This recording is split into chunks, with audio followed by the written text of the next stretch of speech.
नमस्कार दोस्तों, स्वागत है हमारे YouTube channel your new direction में। जी हाँ, 69,000 शिक्षक भर्ती से संबंधित महत्वपूर्ण अपडेट आई हैं। यहाँ पर 12,000 अभ्यर्थियों के आवेदन निरस्त किए गए हैं इस भर्ती में।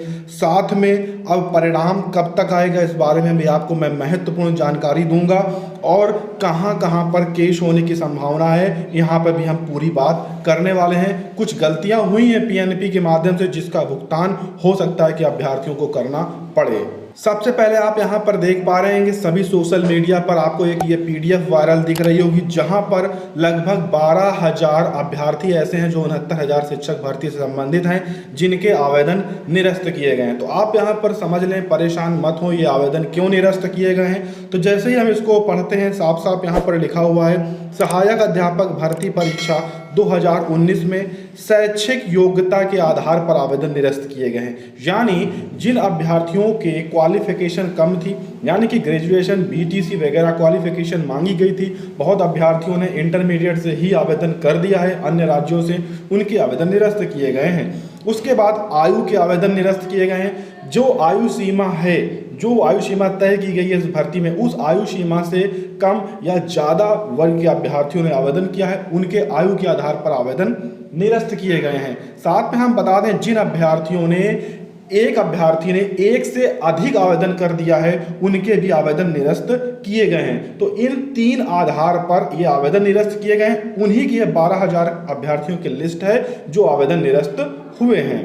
अब बात कर लेते हैं कि यहाँ पर क्या प्रॉब्लम्स आ सकती हैं। साथियों, हम आपको यहाँ पर बता दें कि पीएनपी ने कहीं ना कहीं जो 3 प्रश्न जो इस बार सेलेक्ट किए हैं जिस पर कॉमन नंबर देने के चांसेस ज़्यादा हैं, यहाँ पर बहुत सारे लोग कह रहे हैं कि उन 3 नंबरों को हटाकर यानी कि 147 के आधार पर गुणांक घोषित किया जाएगा, परिणाम घोषित किया जाएगा। लेकिन ऐसा नहीं हो सकता, क्योंकि अगर 147 पर परिणाम घोषित किया जाएगा तो जो हाई कोर्ट के द्वारा 90 और 97 की कट ऑफ तय की गई है वह नहीं बन पाएगी, उसको 90 और 97 से कम करना पड़ेगा, जिससे अभ्यर्थी एक बार फिर से हाई कोर्ट जा सकते हैं और यह मामला फिर से लंबित हो सकता है। तो पीएनपी बिल्कुल भी ऐसा कुछ भी नहीं करेगी, वो कुल 150 अंकों के आधार पर ही, पूर्णांक के आधार पर जो परिणाम है वो घोषित करेगी।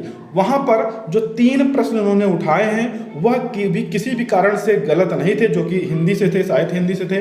तो उन 3 प्रश्नों को सभी को कॉमन अंक मिलेंगे। इससे सभी अभ्यर्थियों को फायदा होगा क्योंकि सभी को 3-3 अंक मिल जाएंगे। लेकिन अगर 3 प्रश्न काटे जाएंगे तो हजारों अभ्यर्थी ऐसे हैं जिनके 3 में से 2 या 1 प्रश्न भी सही है और वो 1 नंबर या 2 नंबर से पास हो रहे हैं, तो वो फेल हो जाएंगे, वो भी हाई कोर्ट जा सकते हैं और यह मामला फंस सकता है। लेकिन हम यहाँ पर आपको बता दें, चूंकि पीएनपी इस तरह से परिणाम घोषित करेगी 150 के आधार पर, लेकिन वह पीएनपी ने गलती ये की है कि साहित्य हिंदी के 3 प्रश्न उठाए हैं, उनमें कोई गलती न होने के कारण जिन प्रश्नों पर गलती थी, जिन पे आपत्तियां ली गई थी, उन पर कोई भी सुधार न करते हुए यह परिणाम घोषित करने जा रही है और संशोधित उत्तर कुंजी उसने घोषित कर दी है।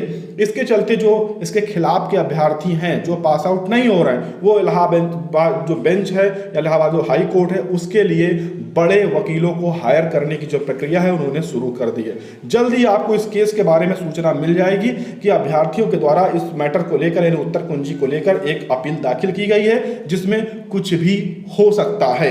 यानी एक बार भर्ती भी कहीं ना कहीं फिर से कुछ ना कुछ परिणाम यहाँ पर देखने को मिलेगा, क्योंकि ये पीएनपी की खुद गलती है और इस गलती का कुछ ना कुछ परिणाम निकलने वाला है। दूसरा, हम आपको बता दें कि सुप्रीम कोर्ट भी बीएड और शिक्षा मित्र अभ्यर्थी जा सकते हैं, लेकिन वहां पर परेशान होने की आवश्यकता नहीं है, क्योंकि सरकार और बीएड अभ्यर्थियों के द्वारा पहले से ही कैविएट दाखिल की गई है। तो बिना सरकार और बीएड के अभ्यर्थियों की अपील को सुने कोई भी निर्णय नहीं होगा।